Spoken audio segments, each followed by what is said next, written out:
स्वागत है आपका हमारे चैनल भागवत गीता विद दिव्यांशु में। आज हम 8वां श्लोक लेकर के आए हैं अध्याय 1 का। मैं फिर से बताना चाहता हूं आप लोगों को, मेरे इस चैनल का मुख्य उद्देश्य आप लोगों के बीच में इस तरीके से श्लोक को रिप्रेजेंट करना है जिससे आपका इंटरेस्ट जाग सके। ना मैं यहाँ आपको संस्कृत सिखाने के लिए आया हूँ, ना मैं यहाँ पे आपको भागवत गीता के बारे में बता ही नहीं सकता, इतनी मेरी क्षमता ही नहीं है।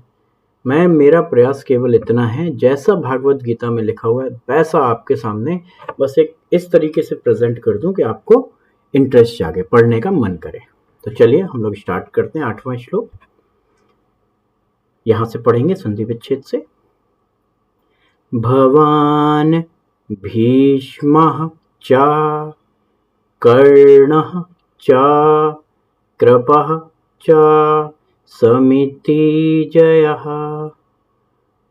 अश्वत्थामा विकर्णः च सौम्यदत्तिः तथैव च। ऐसे हमने आसानी से पढ़ लिया। आप कुछ इनके रूल पढ़ लेंगे, जैसे अगर इसके बाद में 2 बिंदु के बाद में फिर अगर चा आ जाता है तो हम इसको आधा शा पढ़ते, ठीक है। एक रूल हम लोग ये पढ़ते चले आ रहे हैं आगे से, ठीक है।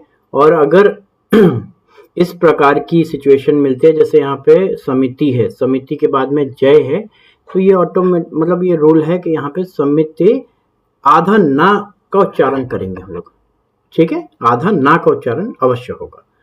तो अब हम इसको कंप्लीट करके पढ़ते हैं। तो ये भवान भीष्मश्च कर्णश्च कृपश्च समितिञ्जयः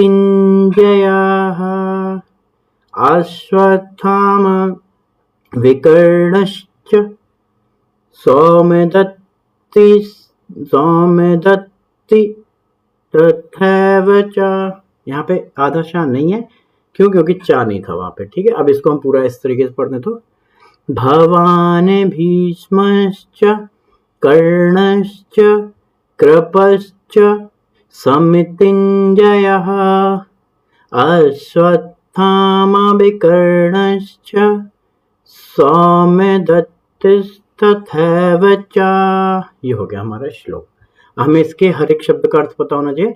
जैसे ये है भवान भीष्मश्च, भवान मतलब आप मतलब यहाँ द्रोणाचार्य के लिए बोल रहा है। बोल कौन रहा है इस पूरे को? दुर्योधन अपनी टीम का या अपनी सेना के बारे में अपने द्रोणाचार्य गुरु जो थे उनको बता रहा है कि गुरु एक तो आप ही हो गए, मतलब वो पूरा नरेट कर रहा है कि हमारे जो सेना में हैं कौन कौन से धुरंधर हैं।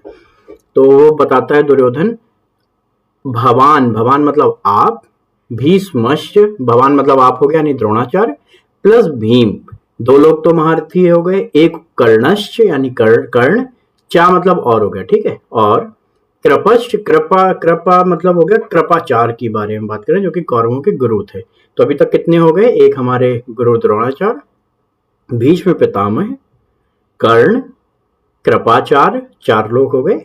और उसके बाद में अच्छा ये इनके बारे में बता रहे हैं कि कृपाचार्य जो हैं, जैसे इन्होंने कृपाचार्य के बारे में बताया, समितिञ्जयः मतलब युद्ध में विजयी।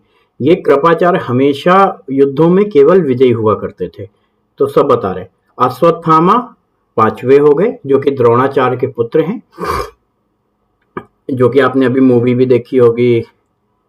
तो उस मूवी में अश्वत्थामा बचे हुए हैं, कल की अवतार में ये बचे हुए हैं, तो ये सब ऐसा बोला जा रहा है। तो ये अश्वत्थामा हो गए 5वें। विकर्ण कौन थे? धृतराष्ट्र का पुत्र, दुर्योधन का भाई, न्यायप्रिय कौरव। तो एक हो गए 6वें विकर्ण। और सोमदत्ती कौन थे? भूरिश्रवा, जो सोमदत्त के पुत्र थे। तो 7 लोगों के बारे में इसमें इन्होंने बता दिया। तथैव च मतलब उसी प्रकार। और तो अभी इसको हम लोग अर्थ देखेंगे। तो आप, भीष्म, कर्ण, कृपाचार्य, अश्वत्थामा, विकर्ण, सोमदत्ती श्री भी युद्ध के लिए उपस्थित हैं। तो अगर हम लोग 1 से लेकर 8 तक के श्लोक देखेंगे, तो 1 से लेकर 8 तक के श्लोक में हो क्या रहा है अल्टीमेटली? अभी केवल और केवल उनकी जो सेना है, कौरवों की सेना और पांडवों की सेना, उनके कौन कौन से योद्धा किसकी तरफ से लड़ रहे हैं, उसके बारे में आपको जानकारी दी जा रही है। लड़ाई तो होने के पहले पहले आपको पता होना चाहिए कहाँ से कौन सी सेना में कौन लड़ रहा है। तो आप 1 से लेके 8वें श्लोक तक, अभी और भी आएंगे, उसमें केवल ये गुणगान है। फिर आगे क्या होगा, फिर अर्जुन रोएंगे, ठीक है, कृष्ण जी के सामने कि भाई हम नहीं लड़ सकते ये अपने लोगों के सामने। तो ये बड़ा इंटरेस्टिंग आएगा पूरा, आप देखते चलिए। बस 700 श्लोक हैं, 700 श्लोकों में आप जब ये कंप्लीट कर लेंगे, और ये सब आप एक एक करके, मैं इसीलिए एक एक करके बता रहा हूँ आपको, ताकि आपके ऊपर ज़्यादा बोझ ना है। ऐसा तो है नहीं कि भाई हमें 2 दिन में ख़त्म करना है। जितना करिए एकदम पक्का करिए, माइंड के अंदर वो बैठ जाए, आपको पूरा पता होना चाहिए, ठीक है। तो हम लोग शुरू करते हैं अगला, बस शुरू क्या, हम खत्म करते हैं। चलिए, बहुत बहुत धन्यवाद। अब आपसे फिर मिलेंगे, तब तक के लिए राधे राधे, नमस्कार दोस्तों। अगर पसंद आए तो कृपया लाइक करें, सब्सक्राइब करें और शेयर करें। और अगर आप कुछ हमें बताना चाहते हैं तो कमेंट के नीचे आकर के बताएं, हम उसमें जवाब अवश्य देंगे। Thank you.